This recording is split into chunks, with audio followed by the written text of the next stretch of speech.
الحمد لله وكفى والصلاة والسلام على عباده الذين اصطفى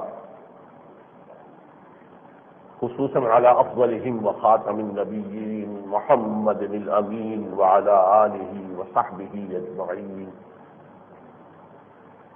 أما بعد فقد قال الله تبارك وتعالى كما ورد في سورة البلد: أعوذ بالله من الشيطان الرجيم بسم الله الرحمن الرحيم. لا أقسم بهذا البلد وأنت حل بهذا البلد ووالد وما ولد لقد خلقنا الإنسان في كبد. وقال جل وعلا كما ورد في سورة الانشقاق: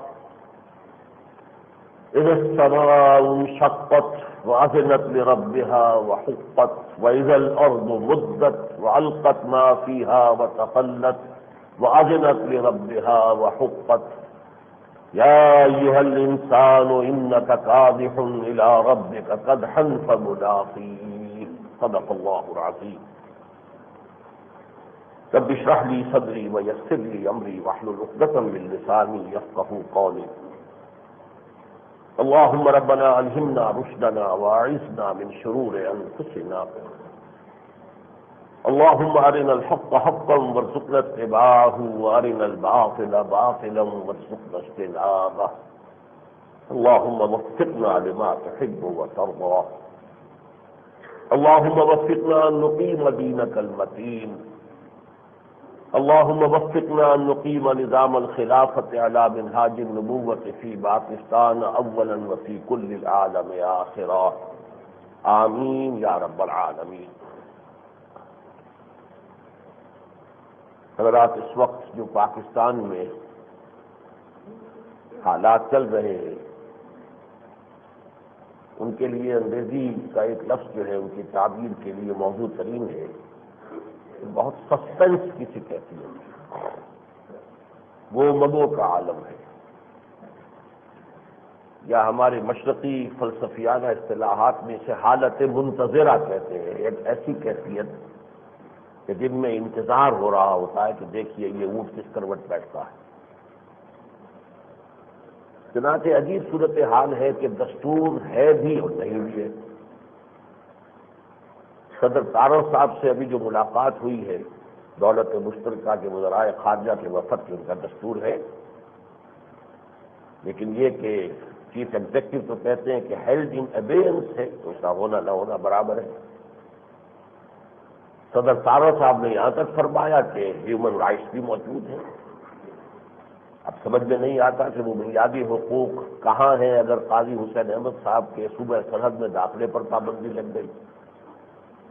یا ابھی آپ نے خبر سنی ہوگی جمعیت اہل حدیث کے ایک عہدیدار گرفتار ہوئے. اب ایک طرف یہ بھی دیکھ رہے ہیں کہ کچھ لوگ تقریریں کرتے پھر رہے ہیں دندناتے ہوئے، ان کی تقریریں بھی ہیں، ان کے بیانات بھی چھپتے ہیں، لیکن کچھ لوگوں کے اوپر اس طرح کی پابندیاں ہیں. میرا وہ چھوٹا سا ایک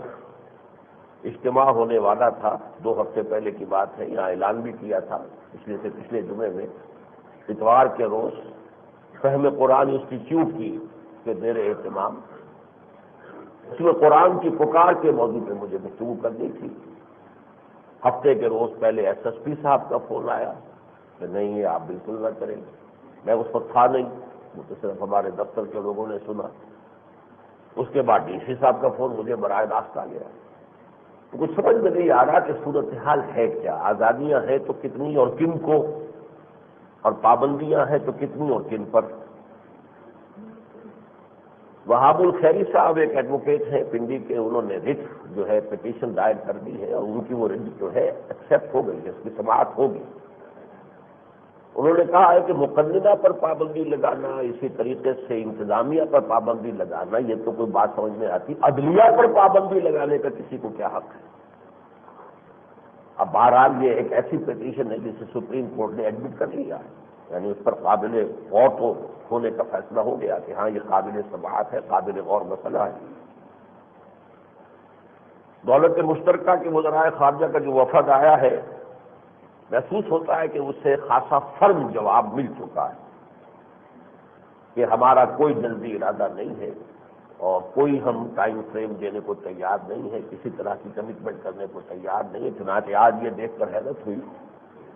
کہ اس وفد کی طرف سے کہا گیا ہے کہ آپ 2 سال کی مہلت دی جا سکتی ہے۔ یعنی یہ کہ وہ جو پنجابی کی ایک کہاوت ہے کہ یرکاؤ یرکاؤ یک جائے تو یک جائے جیسے آپ یک جاؤ۔ اب یہ کہ جس قدر زور و شور سے آئے تھے وہ اس کے بعد اب یہ کہنا کہ ٹھیک ہے 2 سال کی 2 سال کی مہلت، آپ ایک دستور کا خاتمہ تو جو بھی یا تو بڑے جس کو کہتے ہیں سنترے کے ساتھ ان کا جو بھی ٹیلی ویژن پر آیا تھا، جس طریقے کی تقریریں وہاں ہوئی تھیں کہ ہم پاکستان کی اب دولت مشترکہ میں شمولیت کسی درجے میں بھی ایک فوجی حکومت کے تحت نہیں ہو سکتی،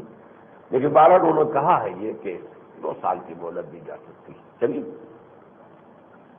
جہاں تک جنرل پرویز مشرف صاحب کا تعلق ہے، اس لیے کہ اس وقت ظاہر بات ہے کہ اختیارات کا ارتکاز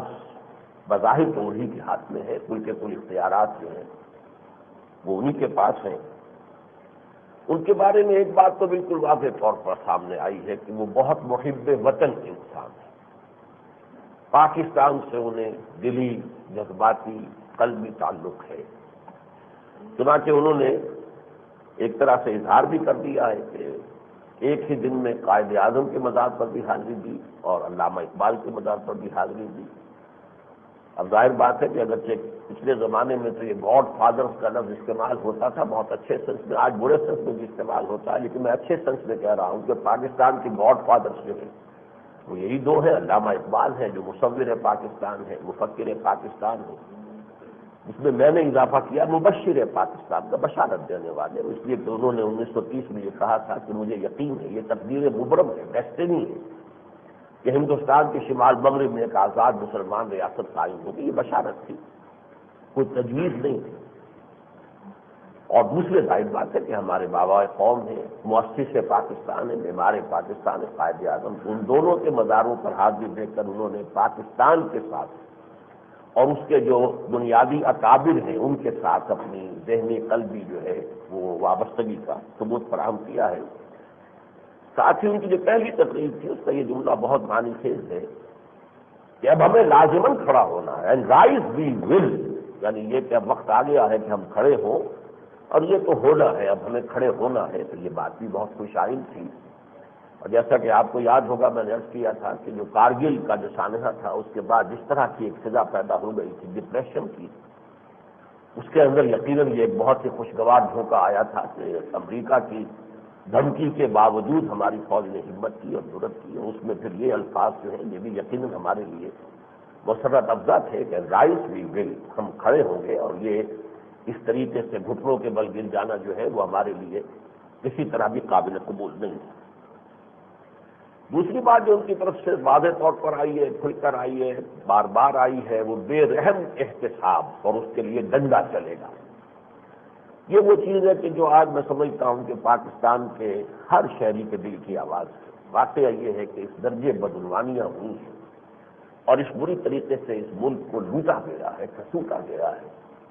کہ اب یہ کہ یہ چیز تو ہر شخص جانتا ہے کہ جب تک کہ احتساب کا ڈنڈا نہ چلے اور کڑا احتساب نہ ہو، بے رحم احتساب کا لفظ بھی بہت اچھا ہے اور غیر جانبدار ہونا چاہیے، اور توقع ہے اس لیے کہ یہ خود چونکہ کوئی سیاسی نقطۂ نظر کسی سیاسی پس منظر کے حامل تو نہیں ہے۔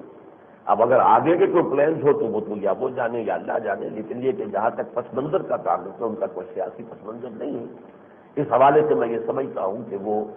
یکساں طور پر چاہے کوئی اپوزیشن میں رہا ہو اور خواہ کوئی گورنمنٹ میں رہا ہو، ان سب کا احتساب جو ہے وہ کریں گے۔ اس کے علاوہ جو ایک نئی بات آئی ہے وہ بھی بہت ہی اچھی بات ہے، خوش آئند بات ہے کہ انہوں نے کہا ہے کہ جاگیرداری کا میں خاتمہ کر کے دم لوں گا۔ یہ بھی بہت بڑی بات ہے، اور واقعہ یہ کہ آج تو روزنامہ جنگ نے اس پر اداریہ لکھ دیا ہے کہ اگر یہ کر دیں، یہ 2 کام واقعتاً اگر وہ کر جائیں تو یقیناً تاریخ میں ان کا ایک مقام جو ہے معین ہو جائے گا۔ اس لیے کہ یہ بیماری ہماری جو ہے یہ اس کے اثرات جو ہے صرف اس اعتبار سے نہیں ہے کہ وہ جو عدل اجتماعی ہے اس کا کوئی تصور نہیں ہو سکتا جب تک یہ زمینداری اور جاگیرداری کی لعنت ختم نہیں ہوتی۔ تو سوشل جسٹس کا کیا سوال ہے؟ ہمارے ملک کی 70% بلکہ 75% آبادی ہوگی جو دیہات میں رہتی ہے، کاشتکاری کرتی ہے، اور ان کے اندر جو ہے 99% وہی ہے کہ جو بیچارے محنتیں کرتے ہیں، مشقتیں کرتے ہیں، زمین میں ہل چلاتے ہیں، بوتے ہیں، کاٹتے ہیں، لیکن یہ کہ پھر اس میں سے لائن شیئر جو ہے وہ آ کر زمیندار یا جاگیردار لے جاتا ہے۔ اور یہ اس اعتبار سے بھی بہت اہم ہے کہ اس سے پاکستان کی سیاست میں بھی کچھ استحکام کے پیدا ہونے کا امکان ہو جائے گا۔ یہ جاگیرداروں کا ایک جو ہے میوزیکل چیئر گیم جو بنا ہوا ہے، کچھ خاندان ہیں، ان کے آپس میں رشتے بھی ہیں، تعلقات ہیں، ناطے ہیں، ظاہر بات ہے وہ ہم جنس باہم جنس پرواز، وہ سندھ کی ٹاپ وڈیرا فیملیز ہوں اور پنجاب خصوصاً جنوبی پنجاب جو سرائکی کا علاقہ ہے اس کی ٹاپ وڈیرا فیملیز ہوں، ان سب کے آپس میں رشتے ناطے ہیں۔ اس حوالے سے یہ کہ اگر ان کی میوزیکل چیئر گیم کو ختم کرنا ہے تو جاگیرداری کا جو ہے بیڑا غرق کرنا اور بڑی زمینداری کا خاتمہ جو ہے وہ بہت ضروری ہے۔ لیکن تیسری بات جو قابل ذکر ہے، اور اب میں سمجھتا ہوں کہ نوٹ تو سب نے کی ہوگی، وہ یہ ہے کہ انہوں نے بھولے سے بھی کہیں ابھی تک اسلام کا نام نہیں لیا۔ بہت گارڈڈ میں سمجھتا ہوں کہ ہے اس اعتبار سے کہ اسلام کا کہیں کوئی نام جو ہے غلطی سے بھی بھولے سے بھی نہ آ جائے، اس پہلو سے انہوں نے اپنی اس وقت کے جتنی گفتگویں ہیں اور جتنے بھی ان کے بیانات آئے ہیں وہ اس ذکر سے بالکل خالی ہیں۔ ہمارے ہاں ہے بیچارے مولانا عبدالستار نیازی صاحب ہیں، اب وہ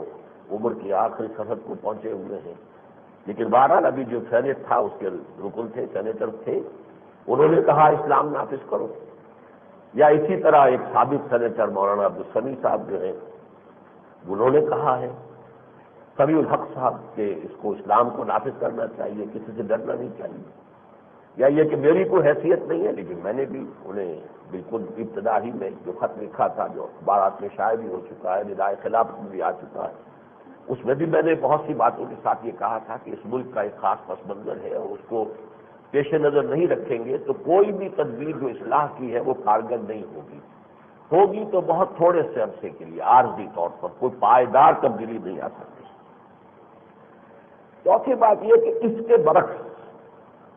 ایسے جسچرز ان کی طرف سے آئے ہیں،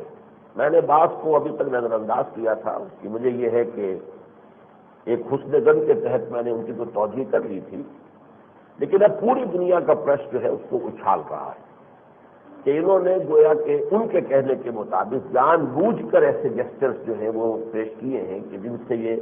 دنیا یہ نتیجہ نکالے کہ یہ خالص سیکولر ذہن کا آدمی ہے، ہمارے لیے پیلیٹیبل ہے، ایکسیپٹیبل ہے، یہ ہمارے لیے کوئی اندیشہ، کوئی خطرہ کسی اعتبار سے بھی ہمارے لیے تشویش کا باعث نہیں بنے گا۔ اور اسی سے بات سمجھ میں آتی ہے کہ امریکہ کا بھی جو بڑا ابتدائی رد عمل تھا اس کے بعد رفتہ رفتہ اس کے اندر جو ہے وہ نرمی پیدا ہوتی جا رہی ہے۔ چنانچہ جو تازہ شمارہ نیوز ویک کا ہے اس میں تو ان کے لیے دی جنٹیل جنرل، نہایت شائستہ، مہذب، اور یہ جنٹیل ایک دور میں جس طرح میں نے گاڈ فادر کے لفظ کے بارے میں کہا تھا، یہ برے سینس میں بھی استعمال ہوتا رہا ہے کہ جو شخص بن رہا ہو جو کہ فی الواقع نہ ہو، اس معنی میں بھی ایک تنزیہ طور پر بھی اس لفظ کا استعمال ہوتا رہا ہے۔ لیکن یہ کہ اگر آپ پازیٹو سینس میں لیں تو بہت ہی شائستہ، مہذب انسان یہ خطاب جو ہے مغرب دے رہا ہے تو آخر کسی بنیاد پر دے رہا ہے۔ ان کا جو وہ photo session official photo session تھا جس میں کہ انہوں نے 2 کتے اپنی گود کے اندر اٹھائے ہوئے ہیں، اور مغربی پریس کہہ رہا ہے، نیوز ویک میں لکھا ہے کھول کر کے یہ اصل میں صاف میسج تھا کہ یہ لوگ جان لیں کہ چاہے آپ کو معلوم ہے کہ اسلام میں اسلامی تعلیمات، اور نیوز ویک نے بھی لکھا ہے اسے بھی معلوم ہے کہ اسلام کے اعتبار سے تو یہ جانور جو ہے کتا یہ انکلین ہے، یہ پاک نہیں ہے، اور اس طریقے سے گود میں لینا کتوں کو یہ ظاہر بات ہے اسلامی تہذیب کا، مسلم تہذیب کا تو سرے سے کوئی مذہب نہیں ہے۔ لیکن میں نے نہیں پہلے سنا تھا، لیکن وہ نیوز ویک نے لکھا ہے کہ انہوں نے ان کتوں کی طرف اشارہ کر کے اخبار نویسوں سے یہ بھی کہا کہ یہی میری فورن پالیسی ہے۔ اب اس کے معنی کیا ہے کہ گویا کہ پوری دنیا کو فورن پالیسی کے حوالے سے وہ پیغام دے رہے ہیں کہ میرا تعلق جو ہے وہ اسلام کی وہ جو بھی معاشرتی، سماجی، اخلاقی تعلیمات ہیں تو ان سے کوئی گہرا نہیں ہے، آپ مجھ سے گھبرائیں نہیں۔ وہ جو کبھی کہا تھا اکبر آبادی نے میرے اسلام کو اب قصہ ماضی سمجھو، تو اس طریقے سے کہ گویا کہ یہ جسٹس دیے جا رہے ہیں۔ اسی طرح کی بات تھی کہ کمال عطا ترک میرے محبوب رہنما ہے، مجھے بہت پسند ہے، جیسا کہ میں نے عرض کیا، میں نے ان دونوں چیزوں کو پہلے ذرا اپنے ذہن میں تعویل کر لی تھی، خاص طور پر اس جملے کی کہ کمال اتاترک کے بارے میں انہوں نے یہ الفاظ کہے کہ چونکہ وہ ترک صحافیوں سے گفتگو ہو رہی تھی، اب یہ ایک طرح کا یوں سمجھیے کہ ایک جیسچر بھی ہوتا ہے، گڈ ول کا جیسچر کہہ لیجیے، ترک قوم کے لیے ایک شائستگی کا مظہر بھی کہا جا سکتا ہے کہ ان کے اتاترک، ان کے بابائے قوم جو ان کے ہیرو ہیں، ان کے لیے کوئی تعریف کا کلمہ کہہ دیا جائے، یہ ایک کڑسی کی بات بھی ہو سکتی تھی، لہٰذا میں نے اس میں زیادہ اہمیت نہیں دی، اس لیے کہ گفتگو وہ کر رہے تھے ترک صحافیوں کے ساتھ۔ لیکن یہ کہ اس پر قاضی حسین احمد صاحب کا جو آیا تھا وہ تو بہرحال انداز جو ہے وہ خاصا تیکھا بھی تھا۔ اس نے کہا تھا کہ یہاں کوئی کمالزم اور کوئی سیکولرزم یہاں نہیں چلے گا، نہ یہاں کے عوام چلنے دیں گے، اگر کسی کے دماغ میں یہ خیال ہے تو اسے نکال دے جلد از جلد، اس کے لیے بہتر ہے، اور نہ ہی یہاں کی افواج اس کو قبول کرے گی۔ یہ بات بھی قاضی صاحب نے کہی، اس کو بھی کوٹ کیا نیوز ویک میں۔ بہرحال جہاں تک اصل جذبے کا تعلق ہے وہ تو میرا بھی یہی ہے، یہ بات دوسری ہے کہ قاضی صاحب کے پاس طاقت ہے تو وہ اس انداز میں چیلنجنگ انداز اختیار کر سکتے ہیں، نہیں چلے گا یا نہیں چلنے دیں گے۔ وہ جو کبھی کہا تھا مولانا روم نے کہ نفس ماں ہم کم طرف فرعون نیست لیکن ہورعون ایرعون نیست، میرا نفس بھی فرعون سے کم نہیں ہے، وہ بھی اندر سے یہ کہتا ہے جو فرعون نے کہا تھا کہ الیس لی ملک مصر، کیا مصر کی بادشاہی میری نہیں ہے، میں بادشاہ ہوں، میرے اختیار میں ہے، وہذہ الانہار تجری من تحتی، اور یہ سارا جو بھی اریگیشن سسٹم ہے یہ سب میرے اختیار میں ہے، جس کا چاہوں موگا بند کر دوں، جس کا چاہوں پانی جو ہے جاری رکھوں، یہ سارا اختیار میرا ہے۔ اس کا میرا نفس بھی کہتا ہے کہ یہ وجود میرا، اس پر میری مرضی چلے گی، میں نہیں جانتا کیا حکم ہے شریعت کا اور کیا جائز ہے کیا ناجائز ہے۔ تو نفس ماں ہم کم طرف فرعون نیست، لیکن ہورعون ان کے پاس، فرعون کے پاس لاؤ لشکر تھا، اس نے زبان سے بھی کہہ دیا انا ربکم الاعلی، میں درویش ہوں، میرے پاس طاقت نہیں، اس لیے میں تو وہ بات نہیں کہہ سکتا، لیکن ہورعون نیست۔ اسی طرح قاضی صاحب نے تو وہ انداز اختیار کیا، میں وہ انداز تو اختیار نہیں کر سکتا، لیکن بہرحال یہ بات کہ اگر کہیں کمال اتاترک کے نقش قدم پر چلنے کا ارادہ ہو تو میرے نزدیک میں بات عرض کروں گا کہ یہ در حقیقت اس ملک کے بیک گراؤنڈ سے، اس کا جو جینیسس ہے اس سے ناواقفیت کی دلیل ہے۔ بہرحال یہ صورتحال ایک اعتبار سے تو میں نے خوب غور کیا، ایک اعتبار سے تو ماضی کے تجربے کے مقابلے میں بہتر ہے۔ یعنی ایک تجربہ ہوا کہ ایک چیف مارشل ایڈمنسٹریٹر اسلام کا نعرہ لگاتا ہوا آیا اور 11 برس تک اسلام کا نعرہ لگاتے لگاتے وہ اپنی حکومت کو طول دیتا رہا اور دینے کا کام نہیں کیا۔ اس سے یقیناً یہ بہتر ہے کہ آدمی جو ہے کوئی اس قسم کی بات نہ کہے، اگر اس کے دل میں ایسی بات نہیں ہے تو خام خواہ لوگوں میں ایک پاپولیرٹی حاصل کرنے کے لیے اور ایک سیاسی نقطۂ نظر سے، جسے انہوں نے بھی اپنی پہلی تقریر میں ایکسپلائٹیشن کہا تھا، ایکسپلائٹیشن آف ریلیجن، تو وہ اگر اس نقطۂ نظر سے ہے تو بہرحال اس سے تو یقیناً بہتر ہے کہ وہ جو ایک منفی صورتحال تھی جس ملک میں رہی ہے 11 برس تک، اس کے مقابلے میں یقیناً یہ بہتر ہے کہ آدمی جو کچھ ہے وہ اپنے آپ کو ظاہر کرے اور کوئی غلط قسم کی توقعات جو ہیں وہ لوگوں کو اپنے بارے میں جو ہے وہ قائم کرنے کی ایسا جواز فراہم نہ کرے۔ اور دوسرا، جیسا کہ میں عرض کر چکا ہوں، اگر واقعتاً مؤثر احتساب مؤثر ہو، فی الواقع وہ نتیجہ خیز ہو، اس کے اثرات جو ہیں وہ ہمارے معاشرے میں، جیسے کہ وہ کہہ رہے ہیں کہ اوپر سے لے کے نیچے تک وہ احتساب ہوگا اور کرپشن جو ہے اس کو ہم بالکل نکال دیں گے اپنے معاشرے سے، اگر یہ کام کر لیں اور جاگیرداری کا خاتمہ بھی جیسا کہ اب انہوں نے کہا ہے اگر وہ کر دیں تو میرے نزدیک یہ بھی بہت بڑا کارنامہ ہوگا۔ میں نے تو بھٹو کے بارے میں بھی کہا تھا کہ کاش کہ وہ اس ملک سے جاگیرداری کا خاتمہ کر دیتا، سوشلزم کا نعرہ لگا کر آیا تھا، اور کچھ نہ بنتا تو اس ملک کے لیے، پاکستانی قوم کے لیے معاوض تنگ تو بن جاتا۔ ٹھیک ہے عمر بن عبدالعزیز نہ بن سکے یا کوئی اور اس کی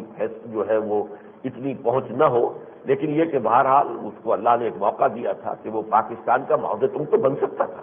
لیکن محروم رہا، ناکام رہا، بدنصیب رہا۔ اسی طریقے سے انتہائی بدنصیب دوسرا شخص جو ہے وہ ضیاء الحق تھا،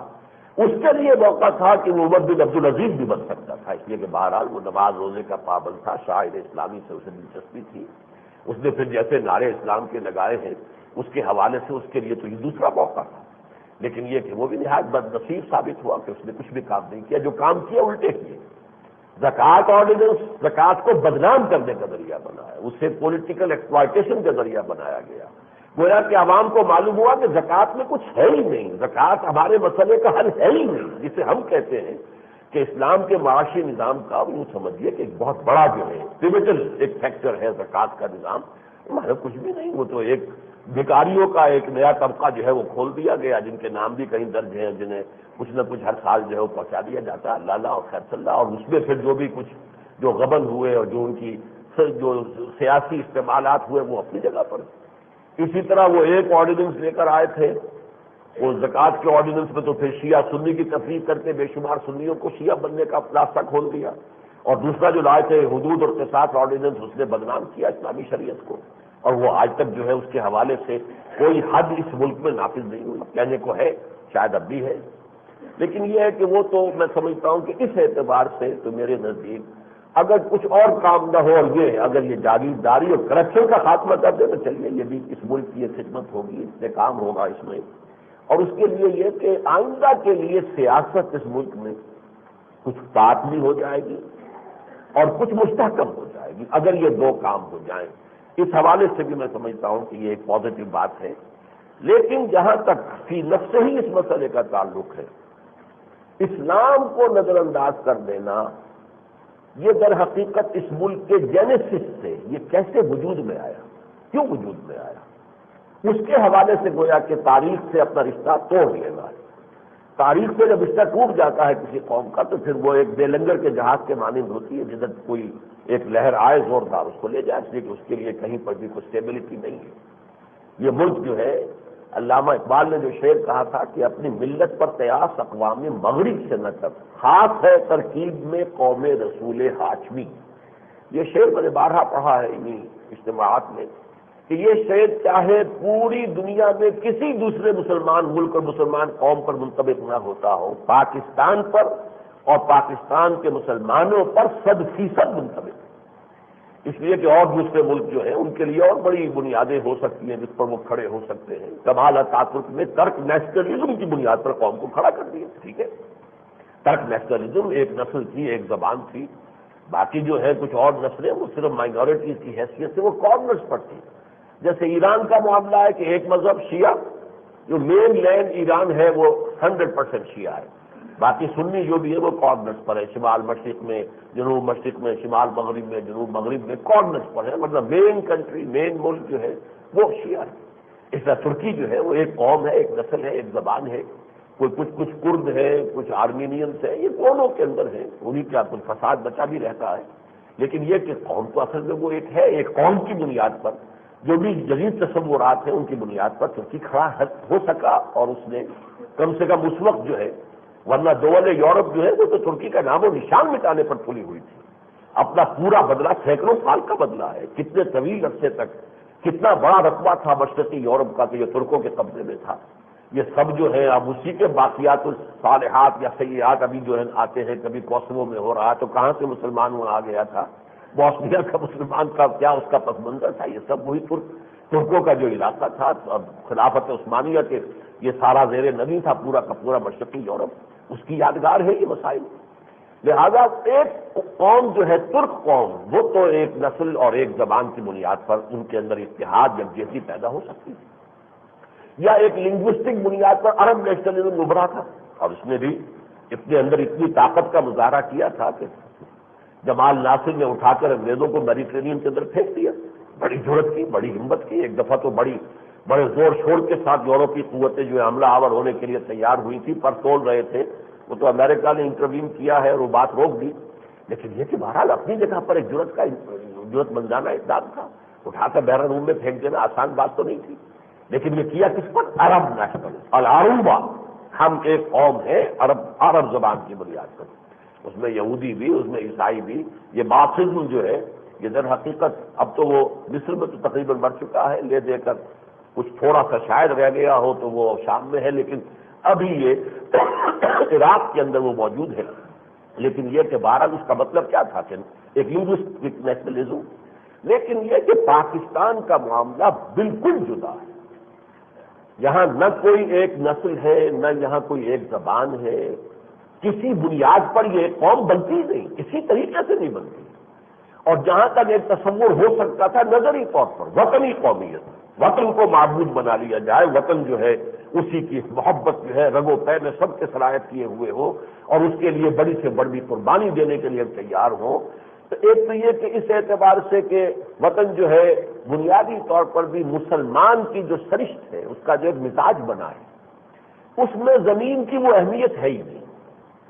اس کے اندر ایک آفاقی مزاج ہے۔ مسلم ہے ہم، وطن ہے سارا جہاں ہمارا۔ ہم کسی جس کو کہ ایک لفظ استعمال ہوتا ہے ارتھ باؤنڈ، مرزا محمد منور صاحب جو ہے یہ لفظ استعمال کیا کرتے ہیں کہ اسلامک کلچر جو ہے وہ ارتھ باؤنڈ نہیں ہے۔ ہندوؤں کا معاملہ اس کے برعکس ہے، بھارت ماتا اور بھارت ماتا کی جے، یہ ان کی نفسیات میں ہے، ان کا جو بھی اجتماعی تحت الشعور ہے اس کے اندر وہ چیزیں جو ہے بڑی راسخ ہے، بڑی پختہ ہے۔ اسی حوالے سے انہوں نے ذہناً پاکستان کو تسلیم نہیں کیا ہے، آج تک تسلیم نہیں کیا ہے۔ وہ کہتے ہیں کہ ہاں ہم نے پاکستان کو تو مان لیا تھا لیکن دو قومی نظریے کو ہم نے کبھی بھی نہیں مانا ہے۔ یہ گویا کہ ایک بہت ہی ایک انداز، سٹل انداز ہے یہ کہنے کا کہ ہم پاکستان کے وجود کو تسلیم نہیں کرتے، اس لیے کہ پاکستان تو دو قومی نظریے پر وجود میں آیا، اور دوسری جو قوم تھی جس نے کہ یہ قائم کیا اس کا سوائے مذہب کے کوئی شے میں مشترک تھی نہیں۔ بنگالی مسلمان کی زبان، اس کا کلچر، اس کے کھانے پینے کی عادتیں، ان کا لباس، بنگالی مسلمان عورت کا لباس دیکھ کر کوئی بلوچی اور پٹھان عورت یہ کہے گی کہ یہ تو ننگی ہے، اس نے کہا لباس پیدا ہوا ہی نہیں ہے، لیکن یہ کہ بہرحال ان کا وہ کلچر ہے، اس کو اسی کے کا ان کے مطابق لباس ان کا ہے، لیکن ہماری کوئی شے مشترک نہیں تھی سوائے دین کے، اسلام سے۔ اور اگر اسی کا نعرہ نہ لگا ہوتا کہ پاکستان کا مطلب کیا لا الہ الا اللہ، تو کوئی امکان ہی نہیں تھا کہ پاکستان وجود میں آ جاتا۔ سن 46 میں جو عظیم مینڈیٹ ملا ہے مسلم لیگ کو، وہ اس نعرے پر ملا ہے، اسی بنیاد پر ملا ہے۔ پورا ہندوستان گونج گیا تھا اس نعرے سے، اور اتنی بڑی بڑی حکومتوں کو شکست دے کر۔ میں تو اسی لیے اسے معجزہ قرار دیتا ہوں، یہ معجزہ ہوا تھا، ایک معجزے سے کم نہیں پاکستان کا قیام، اس لیے کہ مسلمان قوم کی وہ حیثیت نہیں تھی، نہ وہ منظم تھی، نہ ان کے اندر وہ اس طرح کی جو ہے ابھی بیداری موجود تھی، نہ ہی وہ سرمایہ موجود تھا۔ تعلیم کے اعتبار سے بھی ہندوؤں سے بہت پیچھے قوم، کانگریس بہت بڑی جماعت، بہت پہلے سے قائم شدہ جماعت، اس کے کادرز، اس کے کارکن، اس کی قیادت اور اس کی ایک صفحے اول، صفحے دوم، صفحے سوم، اس کے کارڈز بنے ہوئے تھے۔ مسلم لیگ تو سرے سے جماعت تھی ہی نہیں، وہ تو حقیقت ایک تحریک تھی، جیسے تحریک چلتی ہے، وہ ایک نعرے کو لے کر اٹھتی ہے اور وہ ایک کوئی کامیابی حاصل کر لیتی ہے۔ جماعت ہونا بالکل اور شے، یہی وجہ ہے کہ پاکستان بنتے ہی مسلم لیگ تحلیل ہو گئی، اس کا وجود ہی کہیں نہیں رہا، کہاں تھی؟ کانگریس جو ہے کم سے کم 40 برس تک تو اس کی حکومت قائم رہی ہے۔ آج بھی بہرحال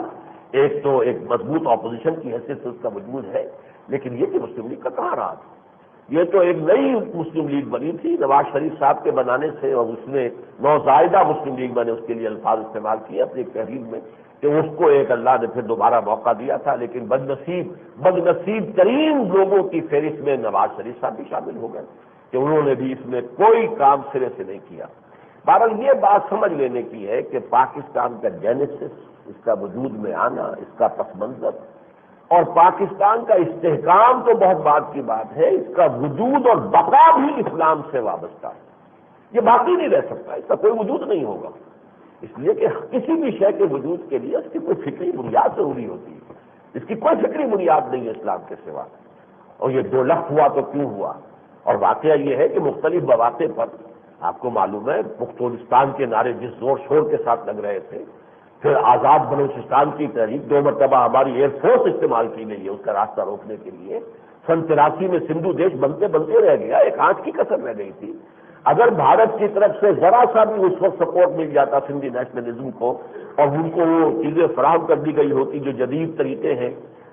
سڑکوں کو اور ریلوے لائنز کو اڑانے کے، انہوں نے وہ کیا کیا کہ وہ ریلوے لائن کی جو پٹڑیاں ہیں اس کے سلیپر جو ہیں لکڑی کے انہیں جلا رہے ہیں، انہیں آگ لگا رہے ہیں، اس سے کوئی کام بنتا ہے؟ اس لیے کہ انڈیجنس طریقوں سے تو یہ بات نہیں ہے۔ تو پھر فوج نے جو کریک ڈاؤن کیا تھا 83 یاد کیجیے، کوئی بہت زیادہ پرانی بات تو نہیں ہے۔ تو یہ ساری چیزیں کیوں پیدا ہوئی ہیں؟ اس لیے پیدا ہوئی ہے کہ وہ ایک قوم کا تصور تو اسلام کے حوالے سے، اسلام سے آپ نے دوری اختیار کی، وہ ایک قوم ختم ہوئی، وہ قومیتوں میں تحریر ہو گئی، یا وہ صوبائیت ہے، اور وہ لسانیت ہے، اور وہ علاقائیت ہے، اور یا پھر یہ کہ بدترین شکل میں جو آیا ہے وہ مذہب اور مسلک کی بنیاد پر جو بھی فسادات ہوئے ہیں۔ بہرحال یہ تو اس کا واحد جواز وجہ جواز جو ہے رضان نے جس کو کہتے ہیں کہ یہ ایک واحد جو ہے جواز جو ہے وہ اسلام اس کے سوا نہیں ہے۔ تیسری بات یہ بھی ہے، لیکن یہ بات جہاں تک یہ دوسری بات کا تعلق ہے وہ تو میں تو کم سے کم میں سمجھتا ہوں کہ میں نے ناقابل تردید دلائل سے ثابت کر دیا ہے کہ پاکستان کی بنیاد اسلام کے سوا کوئی نہیں، اور پاکستان کے استحکام اور بقا کے لیے بنیاد اسلام کے سوا کوئی نہیں۔ میری کتاب استحکام پاکستان جو ہے اس کے حوالے سے اگر کبھی آپ دوبارہ اس کو پڑھنے کی زحمت گوارا کریں تو کوئی شخص تردید نہیں کر سکتا اس کی کسی دلیل کی کہ یہ موجودہ ہوا ہی اس لیے تھا کہ ایک بہت بڑی قوم نے، بہرحال کروڑوں کے تو تھے ہم لوگ، جنہوں نے اللہ سے یہ عہد کیا تھا کہ اللہ تو ہمیں انگریز اور ہندو کی دوہری غلامی سے نجات دے، تیرے دین کا بول بالا کریں گے۔ یہ ہے اصل میں ایک ظاہری احوال ہوتے ہیں کس طریقے سے کچھ ہو گیا۔ اگر پنڈت نہرو خاموش رہتے تو پاکستان اس شکل میں وجود ہی میں نہ آتا۔ وہ تو جو کیبنٹ مشن پلان تھا 3 زونز ہوتے، مرکزی حکومت ایک ہوتی، اور سچی بات وہی تھی جو نہرو کے زبان سے نکل گئی تھی کہ ایک دفعہ یہ ایک ملک کی حیثیت سے وجود میں آ جائے تو پھر کون کسی کو علیحدہ ہونے دیتا ہے۔ یہ 10 سال کے بعد کسی زون کو علیحدہ ہونے کا اختیار حاصل ہوگا، یہ کون کسی کو کرنے دیتا ہے، جس پر کہ پھر قائد اعظم نے پسپائی اختیار کی، ورنہ تسلیم کر چکے تھے کیبنٹ مشن پلان کو۔ تو یہ تو عالم اسباب میں تو یہ ہوتا ہے کہ یہ اگر نہرو خاموش رہا ہوتا تو پاکستان اس شکل میں وجود ہی میں نہ آتا۔ وہی نہرو ہے جس نے دوبارہ پاکستان کو مستحکم کیا ہے 1962 میں، جب ہمارے ہاں کا ڈکٹیٹر جو بڑا ڈکٹیٹر تھا اور پہلا مارشل لا لگا تھا، اس کے اختیارات اور اس کا جو ہے وہ تنتنا اور دبدبہ بھی بہت تھا۔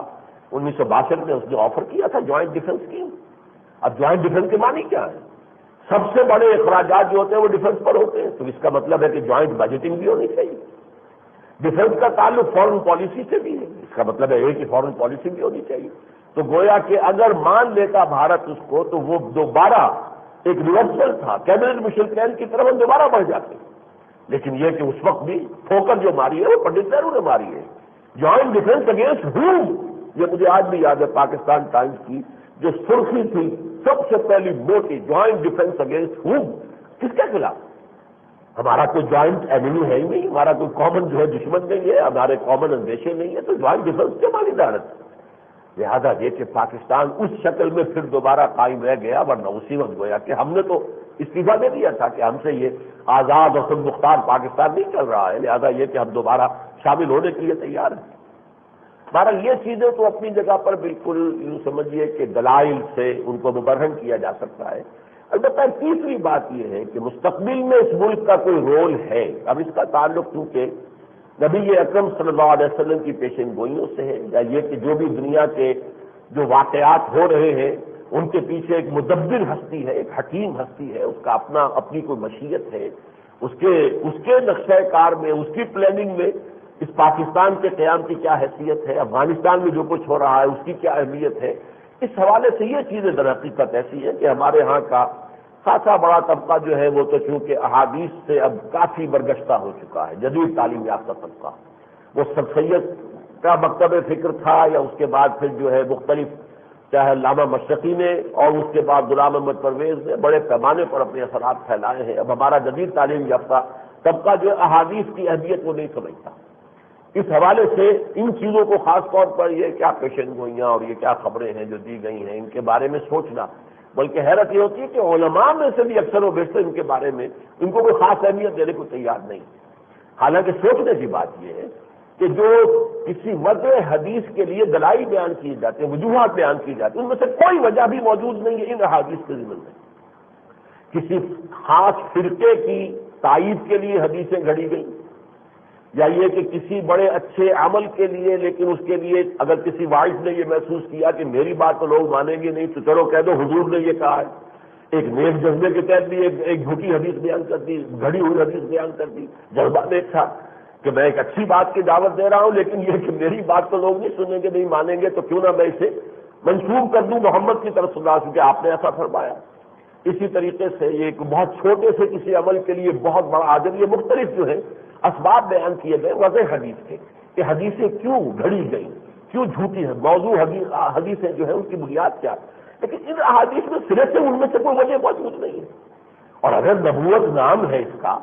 کہ غیب کی خبریں اللہ تعالیٰ انہیں دیتا ہے اور اللہ تعالیٰ کی طرف سے آئی ہوئی خبریں وہ انسانوں کو پہنچاتے ہیں، تو اس ضمن میں اگر خبریں دی ہیں محمد رسول اللہ نے تو ان سے بے اعتنائی میرے نزدیک یہ ایک طرح سے رسالت کی توہین اور استخفاف ضرور بنتا ہے اس کا۔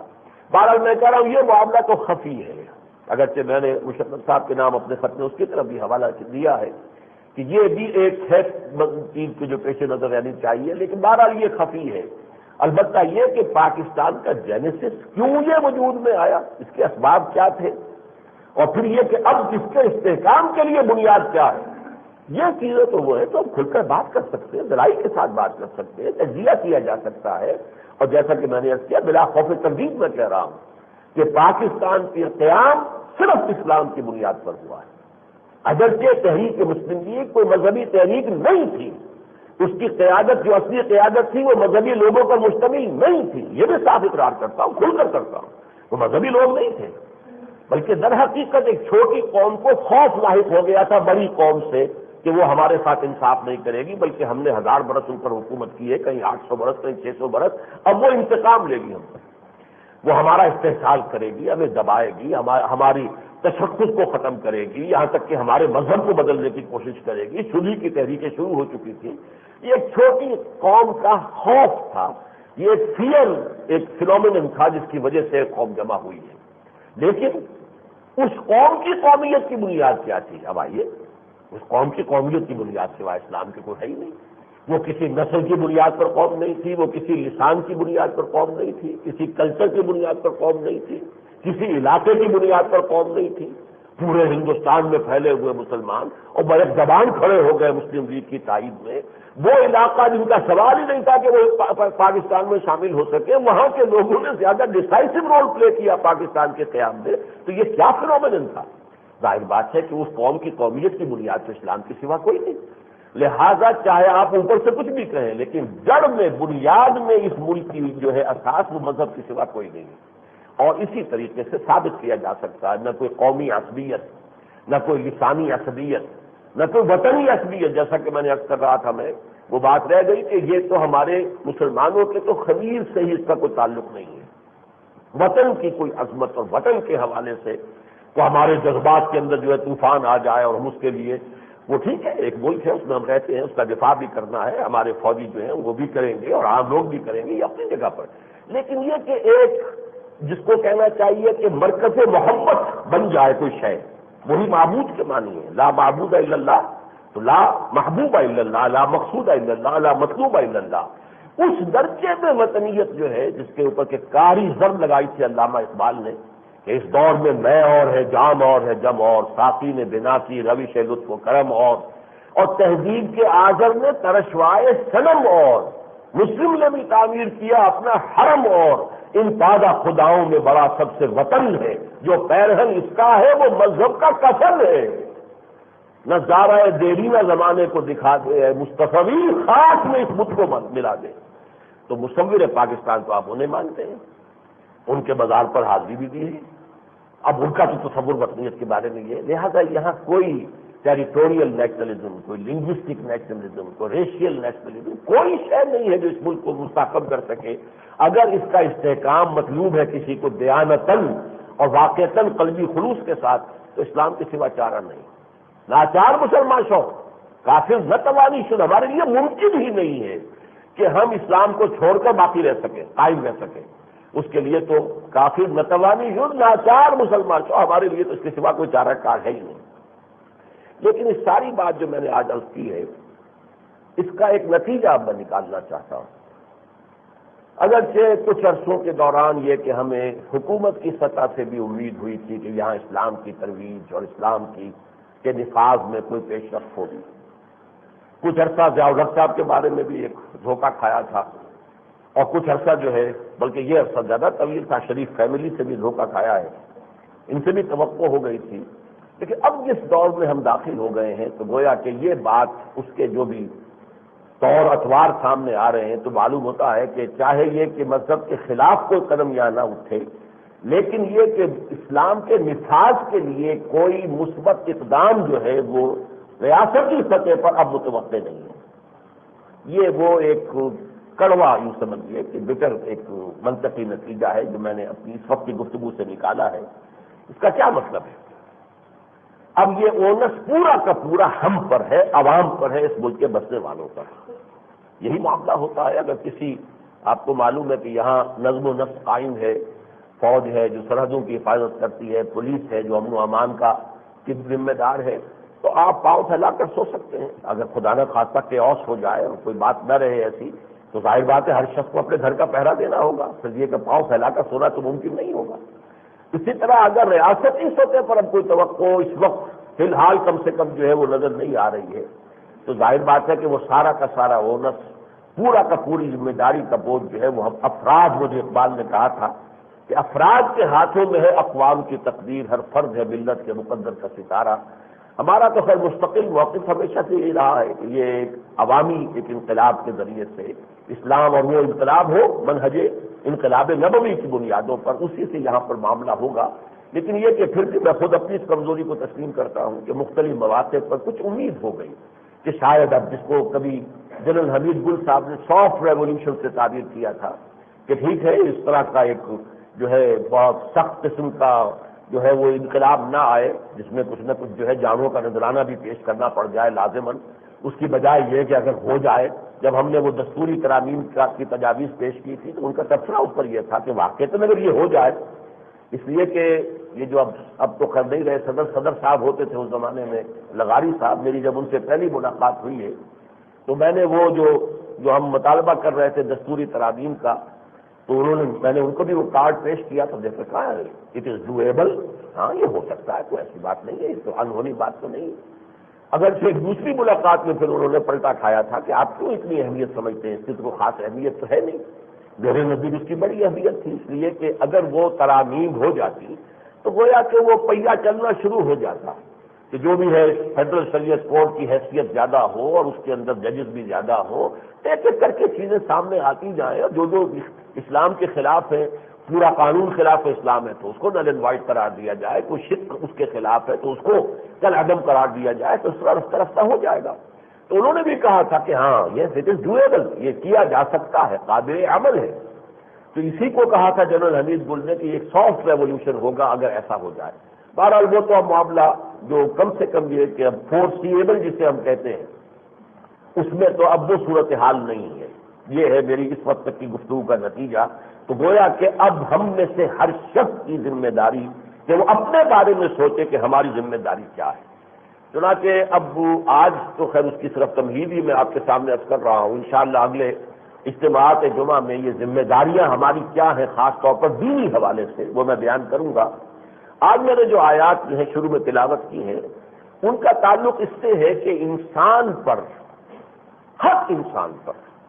گوناگوں قسم کی ذمہ داریوں کا بوجھ ہے. ہر انسان بوجھ چلے دبا ہوا ہے. یہ دو صورتیں جو ہے قرآن مجید کی اس بات سے بڑی عجیب ہیں. سورہ بلد میں 3 آیتوں میں قسمیں کھائی گئی، لا اقسم بہذا البلد وانت حل بہذا البلد ووالد وما ولد. اب چونکہ اس وقت میں ان آیتوں کی تفصیل بیان نہیں کر رہا، صرف اس نقطے کو سمجھیے کہ 3 آیتیں جو ہے قسم پر مشتمل. اللہ قسم کھا رہا، میں قسم کھاتا ہوں اس شہر کی، اور اے نبی آپ اس میں اس وقت آباد ہیں، یا یہ کہ آپ پر اس وقت اس میں زیادتیاں ہو رہی ہیں، آپ پر لوگ جو ہے ہر طرح کا تشدد کر رہے ہیں. اور پھر قسم کھاتا ہوں والد اور ولد کی، یعنی یہ جو سلسلہ ہے انسان کا توالد و تناسل کا، کتنا بوجھ انسان کو جھیلنا پڑتا ہے. اولاد کی پرورش، اولاد کا پیٹ پالنا کوئی آسان کام تو نہیں. تو ان 3 چیزوں کو سامنے رکھ کر فرمایا لقد خلقنا الانسان فی کبد، ہم نے انسان کو مشقت ہی میں پیدا کیا. مشقت، محنت، بلکہ یہ کہ مشقت اور محنت نہیں مجرد، اس سے آگے بڑھ کر دکھ، رنج، غم، افسوس. مشقت اور محنت کے اعتبار سے تو سمجھیے کہ حیوانات بھی ہیں. بال برداری کا اونٹ ہے، آپ نے بیل کو کوہنی میں لگا رکھا ہے، لگے ہوئے، مشقت تو وہ بھی جھیل رہے ہیں. اسی طرح ہر انسان کی مشقت ملتی ہے. اب آپ خاص طور پر یہ ہے کہ کسی کی مشقت جسمانی ہے، کسی کی ذہنی ہے. کوئی شخص کشتی چلا رہا ہے، صبح سے شام تک اینٹیں ڈھوئی ہیں اس نے، اور شام کو وہ کوئی اپنی جو ہے مزدوری لے کر گیا ہے بال بچوں کا پیٹ پالنے کے لیے. کوئی شخص دفتر میں بیٹھا ہوا اپنے دماغ کو استعمال کر رہا ہے. کوئی پروفیشنل ہے، وہ اپنے پروفیشنل ایکسپرٹیز کو بیچ رہا ہے، استعمال کر رہا ہے، تنخواہ لے رہا ہے یا کوئی اپنی کنسلٹیشن کر رہا ہے، جو بھی کر رہا ہے، تو ہر شخص جو ہے مشقت کے اندر ہے۔ محنت اور مشقت تو ہر انسان کا مقدر ہے۔ اس سے بڑھ کر یہ کہ حیوانات میں وہ احساسات نہیں ہیں۔ آپ کے جو احساسات اپنی اولاد کے بارے میں ہوتے ہیں وہ حیوانات کے تو وہ نہیں ہوتے۔ وہ بلی تھوڑے سے دنوں تک کے لیے، جب تک کہ وہ بچے جو ہیں وہ کچھ اپنا کھانے پینے کا اس وقت تک تو ان کی حفاظت ہے، اس کے بعد کون ماں اور کون بیٹا اور کون بیٹی اور کون ماں کوئی تعلق ہی نہیں۔ لیکن یہ انسان جو ہے اس کو اپنی اولاد کا غم کتنا جو ہے وہ کھاتا ہے، کس طریقے سے ستاتا ہے، اور کس طریقے سے انسان جو ہے پھر یہ تو اولاد بڑی ہو جائے تو اگر کہیں بیٹے نے کھڑے ہو کر سینہ تان کر کہا ابا جان چھوڑیے ان باتوں کو، آپ یہ پچھلی قیامت کی باتیں کرتے، اس وقت جو دل پر بیتتی ہے کہ میں نے تو یہ سمجھا تھا یہ میری ہی شخصیت کا تسلسل ہے، اسی کی ایکسٹینشن ہے، یہ تو کوئی اور نکلا بیچ میں سے، اب اس کی سوچ اور ہے، اس کے نظریات اور ہیں، وہ جو صدمہ ہوتا ہے وہ صدمہ حیوانات کو تو نہیں ہوتا۔ اسی لیے جو کہا ہے، ویسے تو یہ کہ غالب کا جو شعر بہت، ویسے تو بدھ مت کا بھی یہ فلسفہ ہے کہ سرمم دکھم، سب کے لیے دکھ ہی دکھ ہے، یہاں پر all is suffering and agony and pain, ہر جگہ پر کرب ہے، کرب ہے۔ ایگزسٹینشلزم کا جدید فلسفہ جو ہے اس کا بھی کرب وجود کا کرب جو ہے یہ بھی ایک بہت بڑا کرب ہے انسان۔ لیکن یہ غالب نے کہا ہے نا کہ قید حیات و بند غم اصل میں دونوں ایک ہے۔ موت سے پہلے آدمی غم سے نجات پائے، کیوں؟ یہ غم تو مقدر ہے، موت سے پہلے اس سے نجات پانے کی کوئی توقع نہیں۔ لیکن یہ جو ہے سورہ بلد کی آیت، سورۃ الانشقاق میں اس سے اگلی بات کہی ہے، اذا السماء انشقت واذنت لربها وحقت واذا الارض مدت والقت ما فيها وتخلت واذنت لربها وحقت یا ایها الانسان انك كادح الى ربك كدحا فملاقيه۔ جب یہ آسمان پھٹ جائے گا اور وہ اپنے رب کا حکم سنے گا اور اس کی اطاعت کرے گا، یہی اسے زیبا بھی ہے، سزاوار ہے اسی کا کہ اللہ کا حکم مانے۔ اور جب زمین کھینچ دی جائے گی اور جو اس کے اندر ہوگا اسے وہ باہر نکال کر پھینک دے گی اور خالی ہو جائے گی، اور وہ بھی اپنے رب کا حکم سنے گی، اور اس کے لیے بھی سزاوار یہی ہے کہ وہ اپنے رب کا حکم مانے۔ جو قیامت کا یہ نقشہ کھینچ کر، اے انسان تجھے مشقت پر مشقت جھیلتے ہوئے بالآخر اپنے رب کے حضور میں بھی حاضر ہونا ہے۔ یہ تو لدو اونٹ کے لیے یہ مرحلہ تو نہیں آئے گا، کولو کے بیل کے لیے یہ مرحلہ نہیں آئے گا۔ انسان کا جو ہے المیہ کہہ لیجیے، ہیومن ٹریجڈی کہہ لیجیے کہ وہ تو یہ ہے، یہ سارے بوجھ بھی جھیلو، یہ سارے صدمے بھی برداشت کرو، یہ ساری مشقتیں بھی اٹھاؤ، اور پھر ایک دن کھڑے ہو گے اپنے رب کے حضور میں، کیا کر کے لائے ہو۔ لن تزول قدم ابن آدم حتی یسأل عن خمس، کسی ابن آدم کے قدم ہل نہیں سکیں گے اس بارگاہ خداوندی سے، اس عدالت اخروی سے، جب تک 5 چیزوں کا پورا حساب نہ لے لیا جائے۔ عن عمر ہی فیما اپنا، یہ عمر جو ہم نے دی تھی 50 60 70 80 برس، کہاں گوائی؟ وعن شباب ہی فیما ابلا، خاص طور پر شباب کا دور جو تھا، امنگوں کا دور، ہمتوں کا، ولولوں کا، حوصلوں کا، قوتوں کا دور، وہ کہاں جلائی تم نے وہ شباب کی عمر جو ہے؟ وعن مال ہی من این اکتسبہ وفیما انفقہ، مال کہاں سے کمایا تھا، حلال سے یا حرام سے، کہاں خرچ کیا تھا، ادائے حقوق میں، انفاق میں، یا علل و تللوں میں، عیاشیوں میں، بدماشیوں میں، اسراف میں، تبذیر میں، لا حساب میرے پائی کا۔ وَأَمَّا عَمِلَ فِيمَا عَلِمَ، اور جو علم حاصل ہوا تھا اس پر عمل کتنا کیا تھا، حساب دو، وہ قدم ہل نہیں سکیں گے۔ تو یہ ہے انسان کا وہ معاملہ کہ جس میں حیوان تو ہے وہ تو فارغ ہوا، یہاں کے بوجھ جو بھی اٹھا لیے، جو بھی بار برداری کرنی تھی کر لیا، اس کے بعد اسی لیے تو حضرت ابوبکر کے بارے میں آتا ہے، بڑے کیف کے عالم میں کہا کرتے تھے، عجیب سی کیفیت میں، کاش کہ میں گھاس کا ایک تنکا ہوتا جو آج آگ میں ڈال کر جلا دیا جاتا ہے، اس سے کوئی بات پرس نہیں، کاش کہ میں درختوں پر چہچہاتی ہوئی چڑیا ہوتا کہ جس سے کوئی محاسبہ نہیں ہے۔ وہ تو احساس اگر یہ ہو، اما من خاف مقام ربہ ونہى النفس عن الہوى، اپنے رب کے سامنے کھڑے ہونے سے، اس کے احساس سے انسان لرزاں ترسا رہے کہ جواب دہی کرنی ہے۔ اس کو بھی غالب نے کہا ہے کہ اب تو گھبرا کے یہ کہتے ہیں کہ مر جائیں گے، مر کے بھی چین نہ پایا تو کدھر جائیں گے۔ تو انسان کا معاملہ جو ہے وہ تو در حقیقت اس سے اگلے پر لکھا ہے۔ تو یہ جو ذمہ داریوں کے بوجھ ہیں، ذرا ان کا اگر ہم تجزیہ کریں، یہ میں نے بہت پہلے بعض مقامات پر اس موضوع پر تقریر کی تھی، ابھی حال ہی میں ایک ہماری تقریب بھی تھی گھریلو سی، اس میں بھی میں نے یہ باتیں کہی تھی، انسان پر جن ذمہ داریوں کا بوجھ ہے انہیں دو حصوں میں تقسیم کیا جا سکتا ہے، اور پھر دونوں میں تین تین ذمہ داریاں جو ہے وہ عنوانات اپنے ذہن میں جما لیجیے۔ یہ جیسا کہ میں نے عرض کیا میری اصل میں اگلے جمعے کے خطاب کی دینی ذمہ داریاں اس کے لیے تمہید ہے۔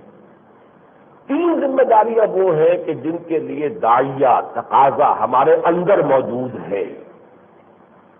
اس لیے کسی کو نہ یاد دلانے کی ضرورت، نہ کوئی واعظ کی ضرورت، نہ تلقین کی ضرورت، کسی چیز کی ضرورت نہیں، کسی پرسویشن کی ضرورت نہیں۔ پیٹ کھانے کو مانگتا ہے، ہر شخص یہ کرے گا، محنت بھاگ دوڑ کرے گا، ملازمت کرے گا، کوئی مزدوری کرے گا، کوئی خانچہ لے کر پھرے گا، کوئی ریڑھی جو ہے وہ چلائے گا، کچھ کرے گا۔ کہیں آپ نے یہ بات نہیں کہا نہ سنا ہوگا کہ بھائی ضرور کوئی نہ کوئی معاش کی جدوجہد کرو، کچھ نہیں۔ تو اندر داعیہ موجود ہے۔ اسی طریقے سے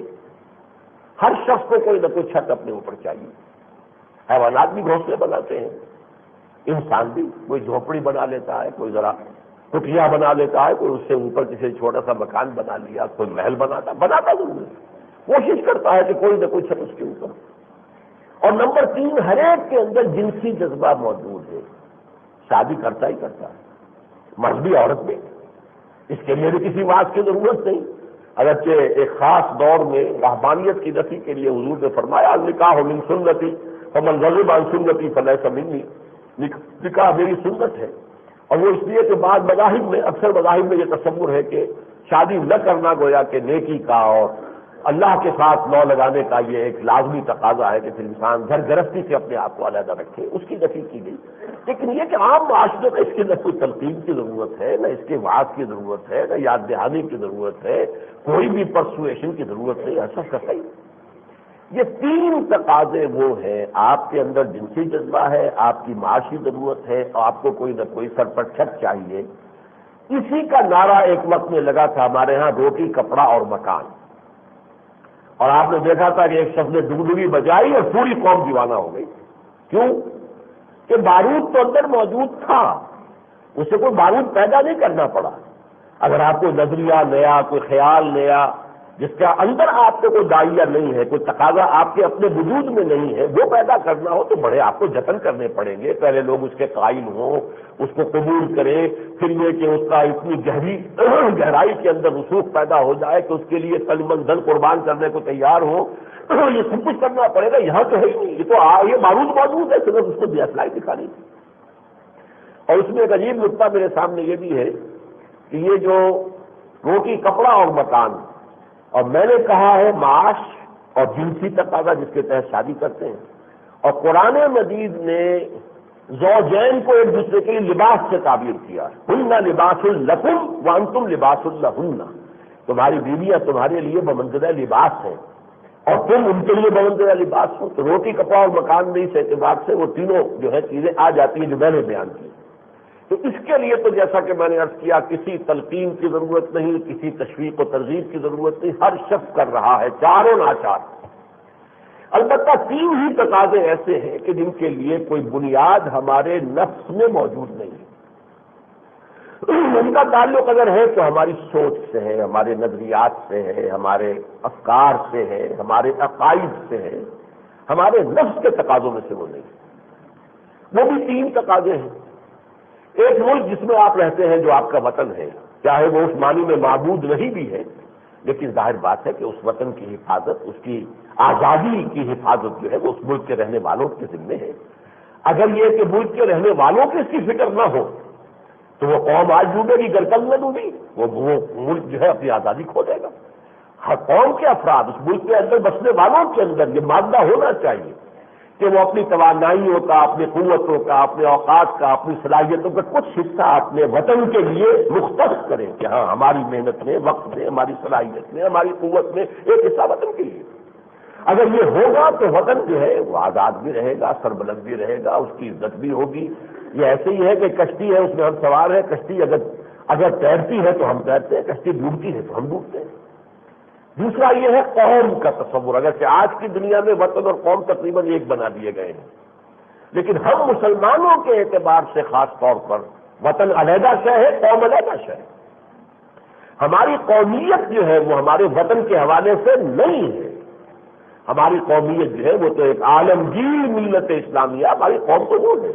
ہم مسلم قوم کے افراد ہیں، اور ہر فرد مسلمان، چاہے وہ چین میں بستا ہو، چاہے وہ کہیں دور دراز ترین جو بھی جزیرہ ہو انڈونیشیا کا اس میں بستا ہو، چاہے وہ موریٹانیہ میں ہو، چاہے وہ امریکہ میں جا کر آباد، مسلمان ہے تو میری قوم کا فرد ہے. یہ جو تصور ہے ملت کا، در حقیقت یہ اپنی ملت پر قیاس اقوام مغرب سے نہ کر، خاص ہے ترکیب میں قوم رسول ہاشمی. ہم تو قوم رسول ہاشمی ہیں. ہماری قومیت در حقیقت ہمارے مذہب کی بنیاد پر ہے. اس حوالے سے یہ یقیناً ایک ظاہر بات ہے کہ امت جو ہے اگر اس کے لیے ہم اپنی توانائیوں میں سے، قوتوں میں سے، صلاحیتوں میں سے ایک حصہ وقف نہیں کرتے تو وہ امت جو ہے ذلیل و خوار ہو جائے گی، وہ اس کی زبوں حالی ہوگی. وہ قوم آج ڈوبے گی پھر کل نہ ڈوبی. اس کے اندر تو ظاہر بات ہے کہ وہ افراد ہی پر ہے، ہر فرد ہے ملت کے مقدر کا ستارہ، افراد کے ہاتھوں میں ہے اقوام کی تقدیر. تو ظاہر بات ہے کہ افراد ہی کو اونس جو ہے لینا پڑے گا اپنے اوپر، اپنی ذمہ داری سمجھنی ہوگی کہ اپنی توانائیوں اور قوتوں کا کوئی حصہ اپنی اس ملت اسلامیہ کے لیے وقف کرے. نمبر 3 دین، یا عام لوگوں کے تصور سے مذہب کہہ لیجیے. ظاہر بات ہے کہ مذہب بھی سربلند ہوگا اگر اس مذہب کے ماننے والے اس کے لیے کوئی قربانی دینے کو تیار ہوں. وہ جو کہا تھا حال ہی میں انتہائی یوں سمجھیے کہ مرثیہ خوانی کے انداز میں، وہ دین جو بڑی شان سے نکلا تھا وطن سے پردیس میں، وہ آج غریب الغرباء ہے. کیوں؟ جب وہ شان سے اپنی وطن سے نکلا تھا تو اس لیے نکلا تھا کہ اس دین کے نام لیوا اس کے لیے تن من دھن قربان کر رہے تھے. انہوں نے اپنے آپ کو ٹوٹلی آئیڈینٹیفائی کیا تھا اس دین کے ساتھ. ان صلاتی و نسکی و محیایا و مماتی للہ رب العالمین. یہ صرف حضور ہی کا قول نہیں تھا، یہ تو تمام صحابہ کرام کی زندگی جو ہے وہ اسی آیت کا مطلب تھی. ہمارا جینا مرنا اللہ کے لیے اور اللہ کے دین کے لیے. تو دین سربلند تھا. اگر وہ دین کے نام لیوا جو ہے وہ اس کے لیے کوئی محنت، مشقت، کوئی کوشش، کوئی جد و جہد اپنے اوقات میں سے، اپنی صلاحیتوں میں سے، اپنی قوتوں میں سے کوئی حصہ مختص نہیں کریں گے، اس کے لیے قربانیاں نہیں دیں گے تو وہ دین جو ہے ذلیل و خوار ہو جائے گا. وہ دین جو بڑی شان سے نکلا تھا وطن سے پردیس میں، وہ آج غریب الغرباء ہے. اور وہ جو اسلام کا گر کر نہ ابھرنا دیکھے، پستی کا کوئی حد سے گزرنا دیکھے، اسلام کا گر کر نہ ابھرنا دیکھے، مانے نہ کبھی کہ من ہے جبر کے بعد دریا کا ہمارے جو اترنا دیکھے، تو اسلام کیوں ذلیل ہو گیا؟ یہی آپ کے پڑوس کا ملک جو ہے افغانستان، اس کا واقعہ ہے وہ کہ شروع میں جب مسلمانوں نے اس کو فتح کیا ہے تو وہ دور صحابہ کا قرب تھا، اس وقت نقشہ کچھ اور تھا. اس کے بعد جب ملوکیت کا دور آ گیا، مسلمانوں کے اندر عیاشیاں بھی آ گئیں اور ان کے لباس فاخرہ ہو گئے، تو انہوں نے یہاں کا جو حکمران اس وقت تھا جو ابھی ایمان نہیں لائے تھے، انہوں نے خراج دینا بند کر دیا. وہاں سے وفد آیا دارالخلافہ سے، یہ تو آپ نے کیا کیا، آپ نے خراج دینا بند کر دیا ہے. تو یہ انہوں نے کہا جو پہلے آیا کرتے تھے ان کے کپڑے پھٹے ہوئے ہوتے تھے، ان کے چہرے سوکھے ہوئے ہوتے تھے، ان سے ہم ڈرتے تھے. آج تو آپ بھی وہی ہے جو کچھ ہم ہیں، اسی طرح کا لباس آپ نے پہنا ہوا جیسے ہم نے پہنا، اب ہمیں کوئی خوف نہیں، جائیے تشریف لے جائیے. تو وہ جو صحابہ کرام کے نقشے تھے وہ کچھ اور تھے.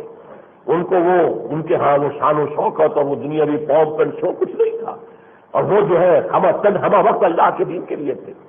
لہٰذا جب وہ صورت بدل گئی تو ظاہر بات ہے کہ پھر وہ عزت اور وہ وقار اور وہ دبدبہ وہ ظاہر بات ہے کہ نہیں رہا. اب یہ جو میں نے آپ کے سامنے 3 × 3 6 کا تصور دیا ہے، روٹی، کپڑا اور مکان، ہم میں سے اکثر 100% انہی چیزوں کے لیے لگے ہوئے ہیں. 100%.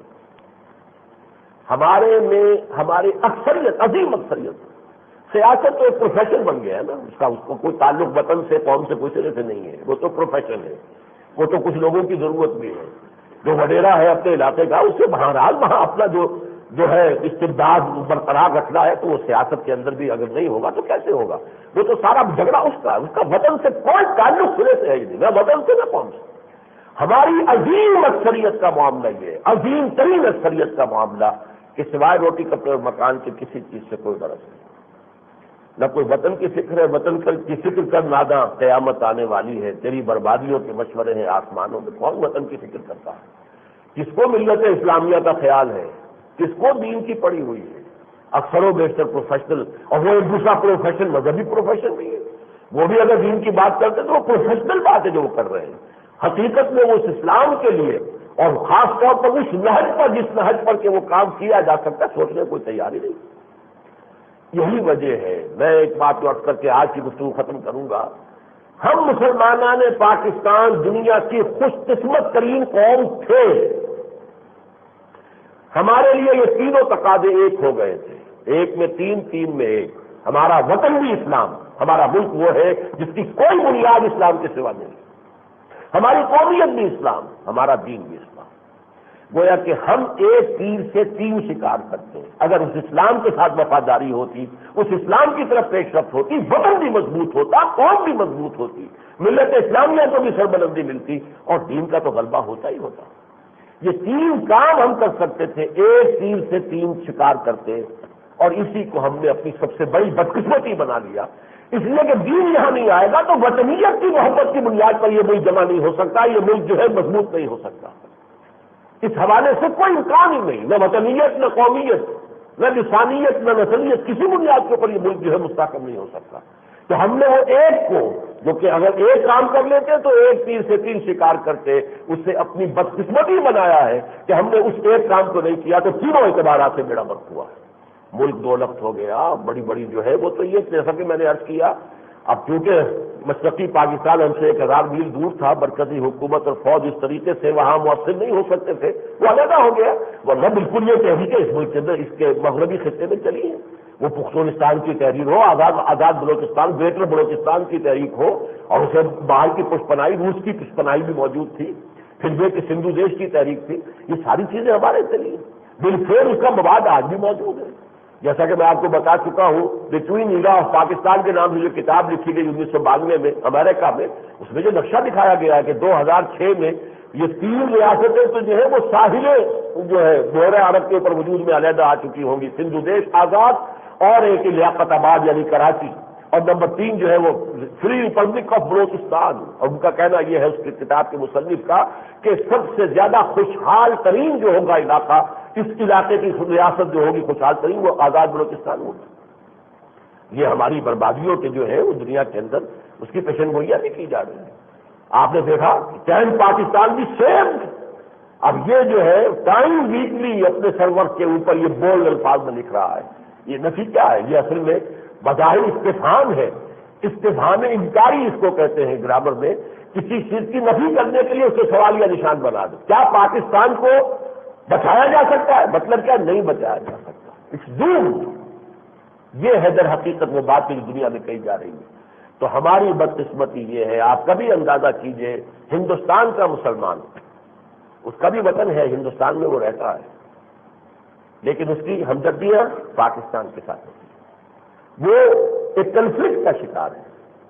سپلٹ ہے اس کی پرسنالٹی. وطنیت کا حوالہ اس سے یہ مانگتا ہے کہ آپ بھارت کے لیے جدوجہد کریں, اور وہ جو مذہب کا حوالہ ہے اس سے وہ کہتا ہے کہ نہیں, ملت اسلامیہ کے حوالے سے پاکستان. وہ پاکستان کی کرکٹ ٹیم کو وقف کرتے ہیں, اس کے نعرے لگاتے ہیں, اور اس کی وجہ سے پھر آگ لگتی ہے جو وہاں کا ہندو جو ہے کہ یہ کیا ہے, رہتے یہاں, کھاتے یہاں کا ہے, یہاں کی فضا میں سانس لے رہے ہیں, اور پاکستان کی ٹیم کو وقف کر رہے ہیں. بہرحال اس حوالے سے اب میں اگلے جمعے میں انشاءاللہ گفتگو کروں گا کہ ہمارے لیے وہ جو 1 میں 3 والی بات ہے, وہ ایک کیسے ہو, اس کو ہم کیسے پورا کریں, کیا ذمہ داری ہے مجھ پر اور آپ پر, ہر فرد کے اوپر, جس کے لیے کہ میں اور آپ اللہ کے ہاں جواب دہ ہوں گے. اس پر گفتگو انشاءاللہ اگلے جمعے ہوگی. اقول قولی ھذا واستغفر اللہ لی ولکم ولسائر المسلمین والمسلمات.